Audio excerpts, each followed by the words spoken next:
अस्सलाम वालेकुम वरहमतुल्लाह। वेलकम टू फ़खर स्टम्स फेयर। आज के लेक्चर में हम ये राइट ट्रायंगल का पैटर्न प्रिंट करेंगे। पिछले लेक्चर में हमने इन्वर्टेड राइट ट्रायंगल का पैटर्न प्रिंट किया था जो सबसे सिंपलेस्ट था।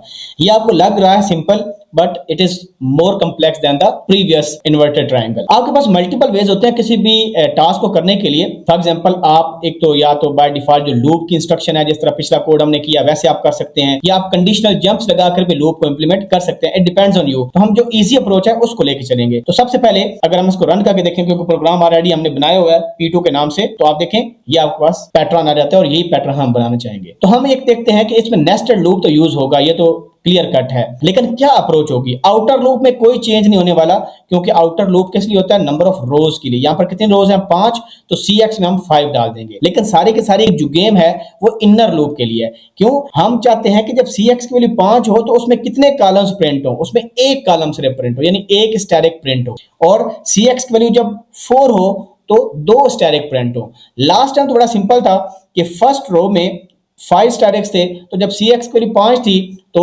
इनर लूप में भी इटरेशन की वैल्यू 5 थी। जब उसमें 4 होती थी तो उसमें भी 4 स्टैटिक प्रिंट होते थे एंड सो ऑन। लेकिन इसमें हम देखते हैं कि लॉजिक कैसे डेवलप करते हैं, आगे चलते हैं। तो ये लॉजिक लगाने के लिए इनर लूप की ये जो तरीका बताने लगा हूं ये बड़ा जेनेरिक है, आप कहीं इसको अप्लाई कर सकते हैं। तो हमें पता है कि जब हम आउटर लूप लगाएंगे, यानी जो लेबल आउटर होगा उसमें CX की वैल्यू 5 होगी, एंड वी नो दैट यहां पर इस केस में CX की वैल्यू 5 है, ये CX की वैल्यू है, और यहाँ पर 4 है, यहाँ पर 3 है, यहाँ पर 2 है, यहाँ पर 1 है। जब CX 0 होगा तो आउटर लूप खत्म हो जाएगा, ठीक है, तो इनर लूप भी नहीं चलेगा। लेकिन अब हमने यहां पर देखना है जो कॉलम की वैल्यू है वो क्या होनी चाहिए। अब यहां पर एक चीज नोट करें आप, हम चाहते हैं जब CX की वैल्यू 5 हो तो जो इनर लूप चले वो एक दफा सिंपल चले, 1 टाइम चले इनर लूप। ये आउटर लूप है, आउटर लिख देते हैं और यहां पर इनर लिख देते हैं। तो CX की 5 वैल्यू के लिए इनर लूप एक दफा चले, और CX की 4 वैल्यू के लिए इनर लूप 2 दफा चले, 3 के लिए 3 दफा चले, और 2 के लिए 4 टाइम चले, और 1 के लिए 5 टाइम चले। लास्ट टाइम बड़ा सिंपल था, 5 के लिए 5 स्टार थे,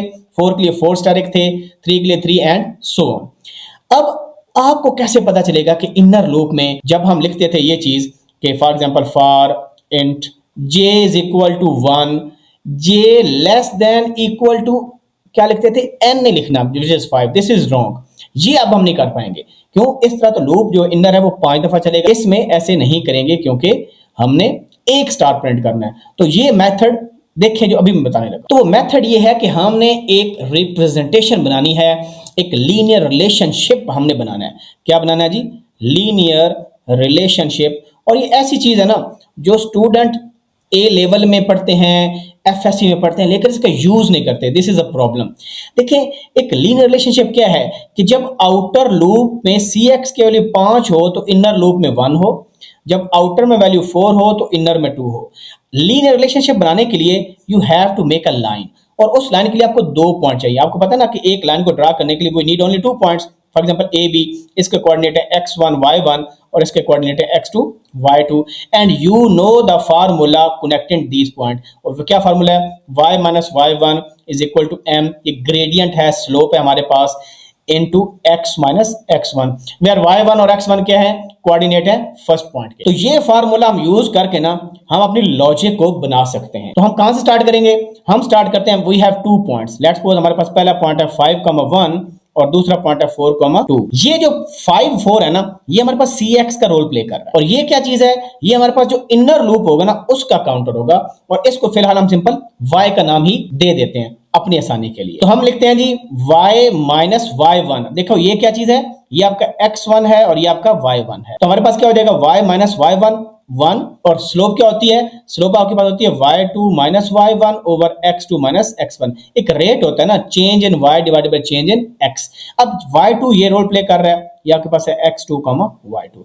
तो y2 कितना है? 2 माइनस 1, हम लिखेंगे 2 minus 1 divided by x2 minus x1 which is 4 minus 5 into x minus x1। x1 role play कर रहा है 5। तो अगर हम सिंप्लीफाई करें इसको तो y माइनस 1 आपके पास आ जाएगा, यहाँ पर आ जाएगा 1 over minus 1 into x minus 5। और इसको हम अगर इधर लिख लें तो हमारे पास ये माइनस उधर जाके प्लस हो जाएगा, ये माइनस 1 इधर का प्लस हो जाएगा, एंड आपके पास जाएगा 5 प्लस 1 तो 6 माइनस x ये आ जाएगा। और अक्सर आपने देखा होगा कहीं भी प्रोग्रामिंग के अंदर इस इनर लूप में लिखा होता है j less then 5 minus i plus 1। ये नोटेशन आपने देखी होगी लाजमी। अब जो प्रोग्रामर यूज करते हैं वो डायरेक्ट ये लिख लेते हैं 6 माइनस आई, ठीक है, क्योंकि उनकी इंट्यूशन फास्ट होती है, वो जल्दी सॉर्ट आउट कर लेते हैं। लेकिन जो एवरेज स्टूडेंट है वो नहीं कोप कर पाता कि ये कैसे आ गया, या 5 प्लस 1 माइनस आई ये कैसे हम लिखेंगे, 6 माइनस आई कैसे पता चल गया लोगों को, मुझे पता क्यों चला। तो भाई ये सिंपल सा प्रोसीजर है, अगर आपको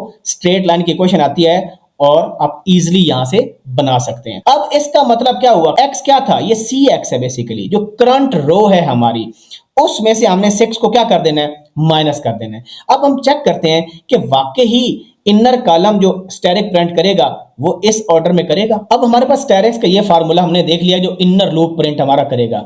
सबसे पहले आउटर लूप चला, यहां पर आपके पास सी एक्स की वैल्यू क्या है, 5 है।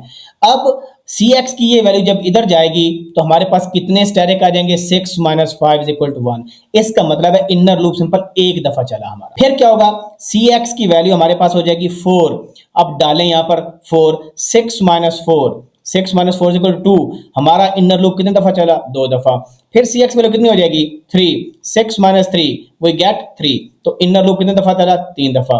फिर सी एक्स इक्वल टू 2 और 6 माइनस 2 इज इक्वल टू 4 दफा चला।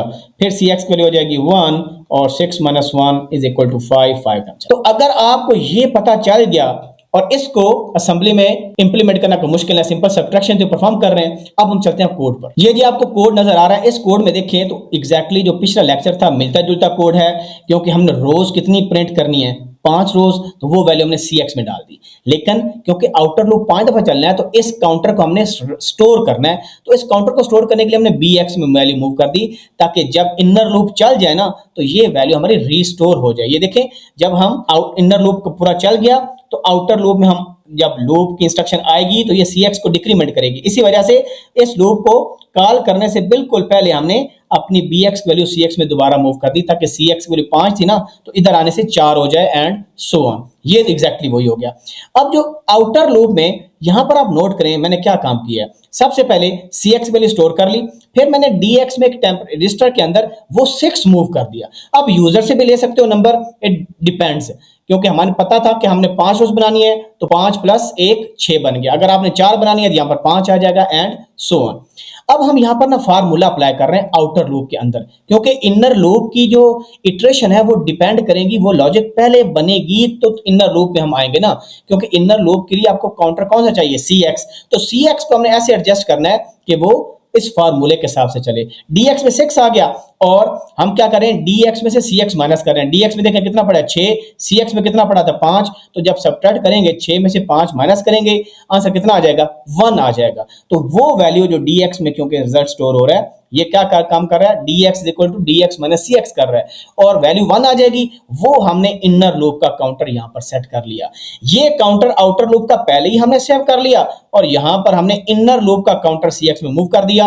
अब पहली दफा आपका एक ही स्टार प्रिंट होगा और जब स्टार प्रिंट होगा और जो ही लूप की इंस्ट्रक्शन आएगी cx में तो पड़े 1 था तो लूप उसको क्या कर देगा, 0 कर देगा। और उसके बाद हम ये कोड क्या कर रहे हैं, ये लाइन फीड और कैरी रिटर्न यानी कर्सर को नेक्स्ट लाइन के बिल्कुल स्टार्ट में ले जा रहा है। और जब इसके बाद हम अपने cx को रिस्टोर कर रहे हैं, आउटर लूप दोबारा कर रहे हैं तो cx वैल्यू अब हो जाएगी 4।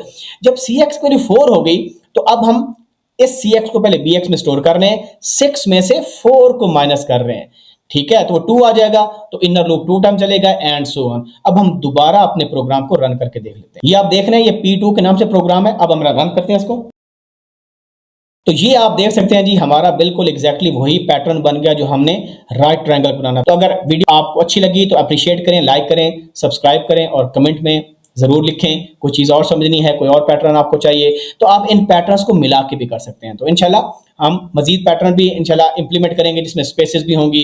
मिलते हैं नई वीडियो के साथ, अपना ख्याल रखें, अल्लाह हाफ़िज़ नासिर।